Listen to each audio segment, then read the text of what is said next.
Pemirsa, kita lanjutkan ke pembahasan soal nomor 2, masih terkait dengan gaya Lorentz. Jadi sekali lagi, gaya Lorentz itu terjadi pada dua hal.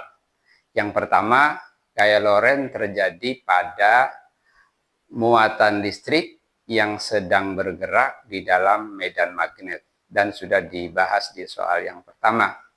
Kemudian gaya Lorentz bisa juga terjadi pada suatu konduktor yang dialiri arus listrik dan berada di dalam medan magnet.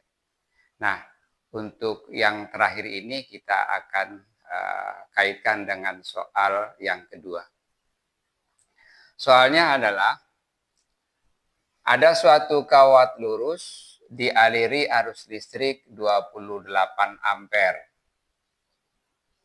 Pertanyaannya, berapakah besar dan arah medan magnet minimum yang dibutuhkan untuk menggantungkan kawat tersebut untuk menyeimbangkan gaya gravitasi pada kawat tersebut apabila massa persatuan panjang kawatnya adalah 46,6 gram per meter dan percepatan gravitasi buminya 10 meter per sekon kuadrat.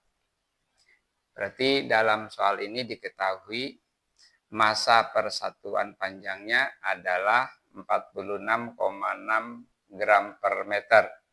Karena ini masih gram, belum MKS, maka dirubah ke dalam kilogram. Berarti 46,6 kali 10 pangkat min 3 kilogram per meter.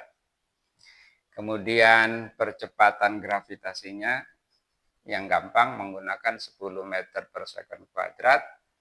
Kemudian tetanya kita pakai 90 derajat supaya gaya Lorentz yang dihasilkannya maksimal.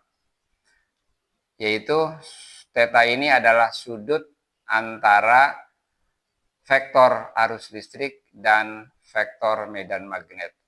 Kemudian besarnya arusnya adalah 28 ampere. Yang ditanyakan adalah besar dan arah medan magnet.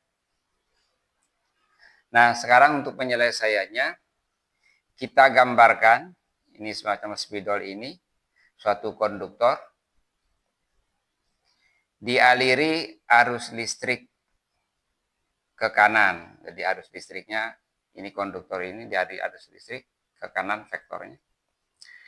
Kemudian, karena kawat itu punya massa persatuan panjang, kalau kawat ini ditempatkan di dalam ruangan yang tidak ada medan magnetnya, tentu kawat ini akan jatuh karena tertarik oleh gaya berat atau gaya gravitasi bumi. Nah, supaya si kawat ini tidak jatuh, maka harus diimbangi oleh gaya ke atas yang melawan gaya berat atau gaya gravitasi yang bekerja pada konduktor sepanjang ini. Nah, gaya ke atas inilah kemudian disebut sebagai gaya Lorentz.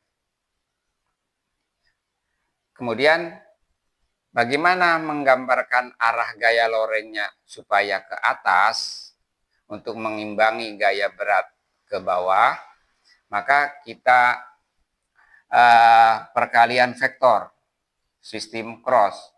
Misalnya yang ke kanan ini adalah arah arus listrik.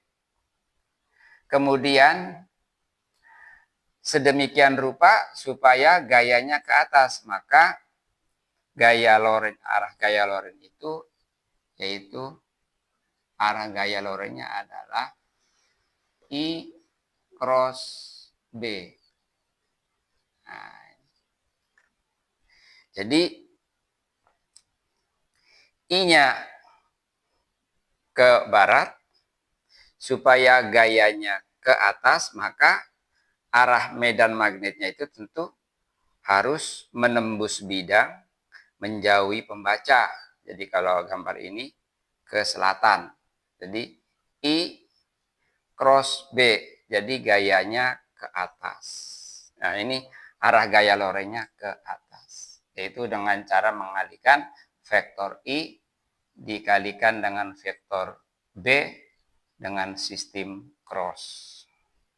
Nah, jadi sepanjang kawat ini, tentu kawat ini harus ditempatkan di dalam medan magnet supaya massa persatuan panjang kawat ini bisa mengimbangi besarnya gaya gravitasi sama dengan gaya Lorentz yang arahnya berlawanan arah.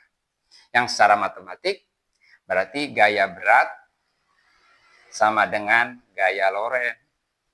W sama dengan F Lorentz. Berat itu adalah M kali G. Besarnya gaya Lorentz-nya adalah I kali B kali L sin theta. Maka besarnya medan magnet ini adalah M kali G per L kali I sinus theta. Sementara M per L-nya, ini M per L-nya adalah 46,6 kali 10 pangkat min 3 kg per meter. G-nya adalah 10 meter per second kuadrat. I-nya adalah 28 ampere. Sinus 90 derajat adalah 1. Maka besarnya medan magnet yang dibutuhkan yaitu sebesar 1,66 kali 10 pangkat min 2 Tesla. Kemana arahnya? Yaitu ini tadi sudah dalam penjelasan, yaitu cross berarti menembus bidang, menjauhi pembaca. Ya, demikian pembahasan mengenai gaya Lorentz yang bekerja pada konduktor berarus listrik berada di dalam medan magnet. Semoga dapat membantu dan bermanfaat.